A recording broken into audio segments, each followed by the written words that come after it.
bago battery kinabit natin. Sige, start. Ayun, hard starting. Hard starting ang kanyang starter. Ayun.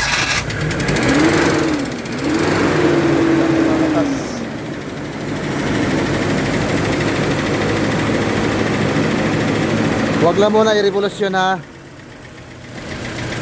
Hard start na biglang bumilis lang ang ikot. At ito, itetest natin kung ilang voltahe. So mayroon siyang 13.8. So goods, kumakarga ang alternator. So habang umaandar ngayon, papainitin natin yung engine dahil yun nga ang reklamo. Minsan click na lang ng click.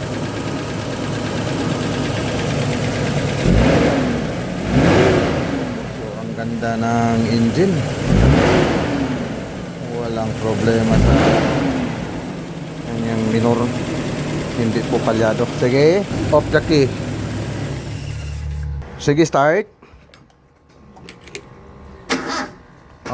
Okay, meron itong 10 volts kapag ka nag-crank. So sige, start. Ayaw na. Dito na ang kanyang reklamo. Is nakita na natin. So hard start talaga siya. Again. Ayun. Wait lang ha. So meron itong standby power na 12.2. Sige, start. Ayun. Parang matatawag natin na occasional yung kanyang pag-start. Hindi talaga siya all season one click. So starter motor ito. So, wala namang problema kapag umandar, hindi ito palyado. Ito ang nakita kong problema. So meron naman tayong na-share nung nakaraan dahil yung itong washer nasa ibaba dapat nitong main cable nya. Meron itong battery lag. Ayan, sa kabila pakita din natin. Meron itong battery lag. Ito ang battery lag. Ito. Ayan. Ito ang kanyang washer. Dapat nasa ibaba ito. Dahil kapag ginanya natin, ayan o. Ayan. Maluwag po. Yan. Meron itong loose connection sa kabila. Silipin natin. Yan. Maluwag din siya. Ayan o. Dapat itong washer nasa ibaba nitong battery lag or battery cable lag. So itong washer ililipat natin dito sa ibaba para mas mahigpit. Dahil meron itong nakaumbok. Dapat sa ilalim ang pinaka-importante na may washer. Dahil ito, papakita natin. Ito, umbok ito. Ayan o. So, kapag nakaumbok yan, papakita na natin itong nakaraan niya na lag. Ayan o. Malaking tendency na lulusot po itong battery lag dito. Ayan. Kaya, gumigiwang-giwang na or maluwag na siya. So kapag merong washer sa ilalim, makahigpit na tayo ng maayos. Yan. Kagaya nito. So mayroong sa itaas, mayroon din sa ilalim. Ito, dalawang main cable ng negative or ground nya. So nakaipit lang. So yung isa andito nakalagay sa kanyang intake. Ito ay nakalagay doon mismo sa kanyang block. So silipin natin. Ayan. Dahil itong positive naman is nakikita na nakahinang po. Ayan. Dito tayo focus sa negative. Pasilip natin. Dahil may napansin ako. Ito. Ayan. Nakaipit lang. So nakaipit lang talaga ito rito sa lag. Halata na hindi nakahinang at nagbabaga na. Nung kinapa ko ito, sobrang init. Yan. ibababa natin itong main cable nito. Hinangin natin. At ito, natanggal natin yung starter motor. Yung isang carbon brass, ayan o. Wala na, stuck up. Ayan o. Yan. Yan. Saka pa gumalaw. So, kaya pala hard starting dahil stuck up ito. Yan. Ayan o. Dapat. Ayan. Madali lang itong matanggal. Hindi kagaya sa tatlo. Is itong 1, 2, 3. Agad na natanggal ito. Wala. Parang namaga itong carbon brass. Pero mapapansin natin sa kanyang main cable, ayan o, nagbabaga. So papalitan natin ito ng isang set. Yan. At yung kanyang armature man is walang problema, nakahinang. Sisilipin naman natin yung kanyang, ayan o, bushing kung may sayad ba. So wala namang sayad. Ayan. Walang sayad ito. Ayan o. Ayan.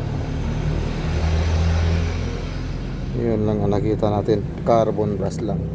So ito, naikabit na natin yung starter motor. So madali lang naman mag-assemble. Nagrasahan natin. Ayun, nilinis lang natin yung mga contact. At ito, ang positive. Ayan. At merong washer na sa ilalim. So mahigpit na ito. Ayan, hindi na gumiwang-giwang ito. So sa kanyang negative din, wala nang gumiwang-giwang dahil ayan o, may washer sa ilalim. Sa itaas din ng battery lug meron na. So na corner yung main cable at saka yung kanyang battery lug. At ito, so na connection na natin yung body ground. So double check kung may tatamaan. So ayan. At ito, meron tayong papakita. So kanina, dalawang kable. Ngayon, makikita natin, isang kable na lang sa negative nya.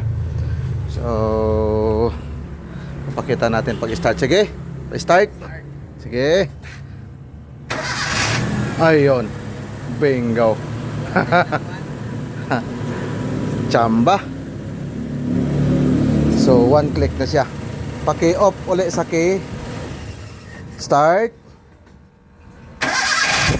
Yun. No hesitation. Umandar ka agad. Yun, no?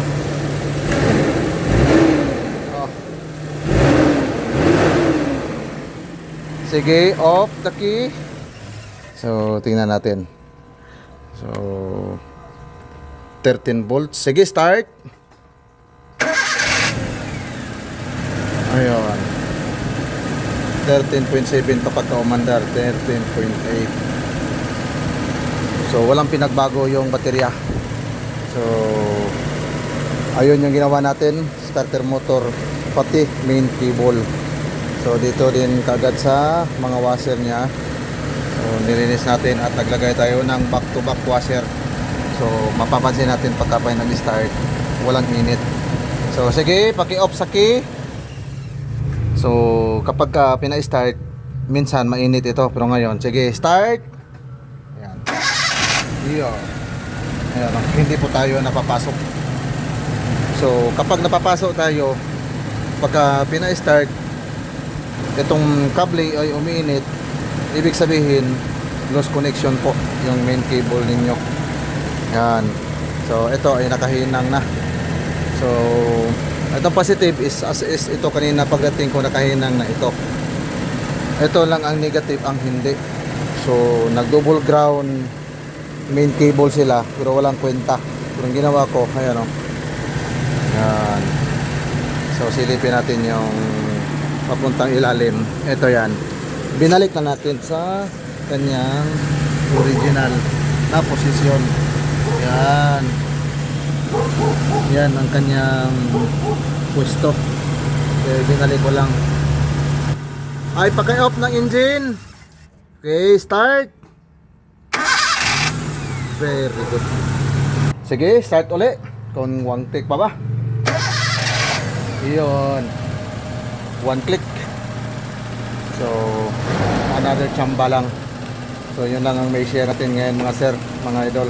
So, don't forget follow and share this video.